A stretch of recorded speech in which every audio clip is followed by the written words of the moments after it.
फडणवीसांचं जे विधान येत आहे की त्यांनी सांगितलं की असं काही चर्चा दादांनी सुद्धा आमच्या सोबत केली नव्हती अशा पद्धतीचं ते विधान. नाही, आम्ही ज्या वेळेला चर्चा करत होतो आमच्यावर अजितदादाच होते. आज ते हयात नाही. मला वाटतं की आम्हाला त्याचं कुठलंही राजकीय भांडवल करायचं नाही. ज्या वेळेला अंतिम संस्कार होत होते तेव्हा मला मीडियाने विचारलं, तेव्हा मी उत्तर दिलं होतं की एक सत्य बोलणं गरजेचं आहे. त्यात काय राजकीय आमचा हेतू नव्हता आणि मला कोणी सांगितलं नव्हतं. मी फार सरळ बोलणारा माणूस आहे. त्यावेळेला मला त्यांनी विचारलं तेव्हा मी सांगितलं की अजितदादांनी अशा प्रकारची इच्छा व्यक्त केली होती.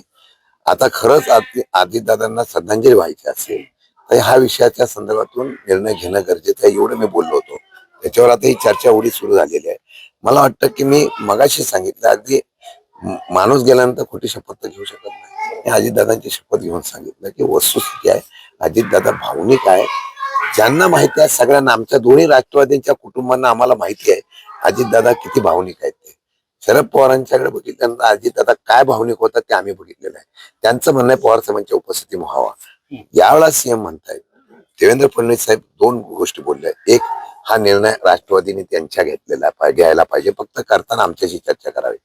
मला वाटतं मग ते स्टेटमेंट राष्ट्रवादीने करू द्या. देवेंद्र फडणवीस साहेब का करतायत बरं? तरी सुद्धा मी फार जबाबदारीने बोलतो. ज्या वेळेला चर्चा होती तेव्हा अजितदादा एकटे यायचे का व्हायचे. आमच्या समोर सुनील तटकरे साहेबांना फोन झाला होता का? तर झाला होता.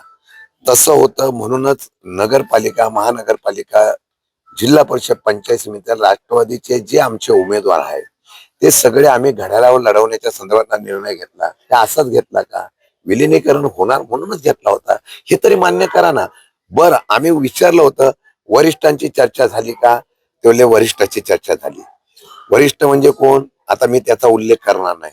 आता दादा तर नाहीये.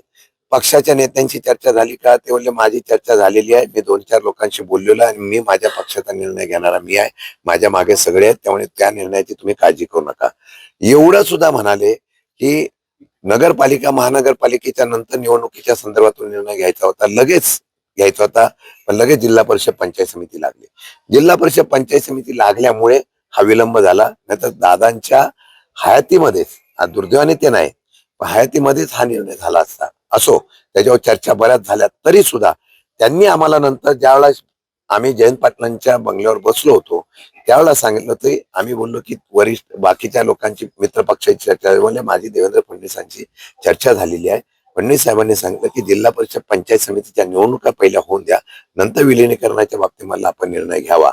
अशा प्रकारची चर्चा झाली असं त्यांनी सांगितलं होतं. आता ह्याला मी जे म्हणतोय त्याला आता पुरावा द्यायचा म्हणलं, मी दादांच्या बाबतीमध्ये खोटं बोलू शकत नाही. आता मला वाटतं की याच्या संदर्भात फार राजकारण होऊ नये.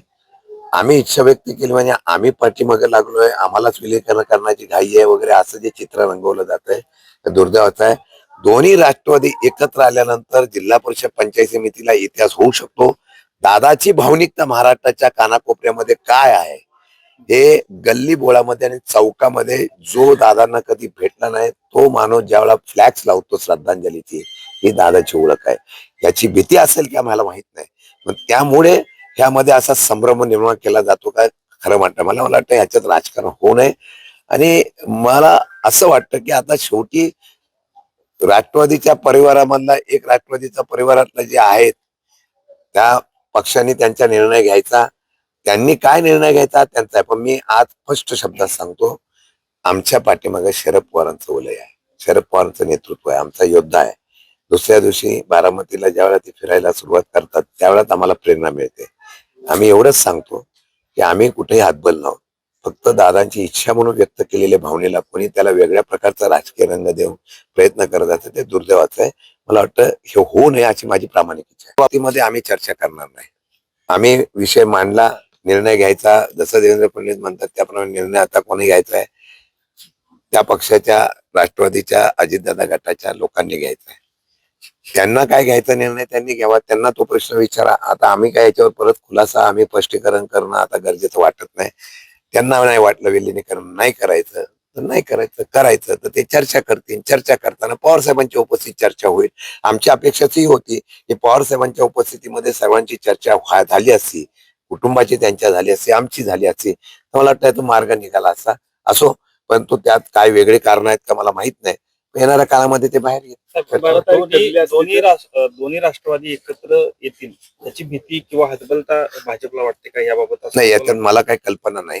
मला वाटत नाही, मला याबद्दल काही सांगता येत नाही. पण मग दोन राष्ट्रवादी एकत्र आले असते तर ग्रामीण भागामध्ये जो राष्ट्रवादीचा मानणारा वर्ग आहे तो विभागला जात होता, तो एकत्र आला तर निकाल चांगला लागला असा अशी अपेक्षा आहे. आणि त्याच उद्देशाने अजितदादांनी एकत्र येण्याचा सुतवाच केलं होतं. मला वाटतं की पक्ष वाढवण्याचा अधिकार जसं ते म्हणतात सगळ्यांना आहे, तसा पक्ष वाढवण्याचा विचार अजितदादांच्या मनामध्ये असेल. भविष्यातली काही रणनीती असेल ती आता दादा गेलेले आहेत, परंतु ती त्यांच्या डोक्यामध्ये होती आणि त्याप्रमाणे त्यांनी मार्गक्रम चालू तुम्ही केला. म्हणतात तटकरेंचं पण असंच विधान आहे की जिल्हा परिषद पंचायत समितीच्या निवडणुकीपुरतीच ही चर्चा होती एकत्रीकरणाच्या बाबतची, असं ते म्हणतात. त्यांनी अधिकृतरित्या जाहीर करावं की आमची युती करायची इच्छा नाही, आम्हाला काही म्हणणं नाही. असं विवेक नको ना.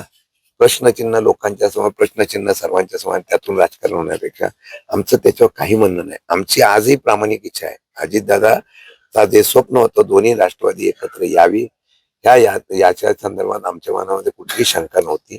आम्हाला कुठल्याही प्रकारची याबरोबर चर्चा नव्हती. परंतु आता त्यांनी काय म्हणावं, त्यांनी काय करावं हा त्यांचा प्रश्न आहे. विलगीकरण करण्याची तारीख ठरली असेल तर आम्हाला सांगितलं असतं, असं देखील त्यांनी सांगितलं. 12 तारीख कोणती काढली असं तुमचे मुख्यमंत्री म्हणतात. अजितदादांनी आम्ही असं ठरवलं 8-9 तारखेला, 7 तारखेला निकाल लागल्यानंतर 8 तारखेपर्यंत थांबून 9 तारखेला दोन्ही पक्षाच्या बैठका 9-10 पर्यंत घ्यायच्या. मला वाटतं की कुणाचं तरी एक लग्न आहे महत्वाचं, मला त्यांचं नाव माहित नाही, पण त्या लग्नाला बरेच काही लोक जाणार होते. मग ते बोलले की ते लग्न झाल्यानंतर लगेच आपण 12 तारखेला विलीनीकरण करायचं ही आमची चर्चा होती. आता त्याला आम्ही काय आता शूटिंग किंवा बाकीचं काय केलं नव्हतं, ही चर्चा झाली होती एवढं नक्की आहे. एबीपी माझा, उघडा डोळे बघा नीट.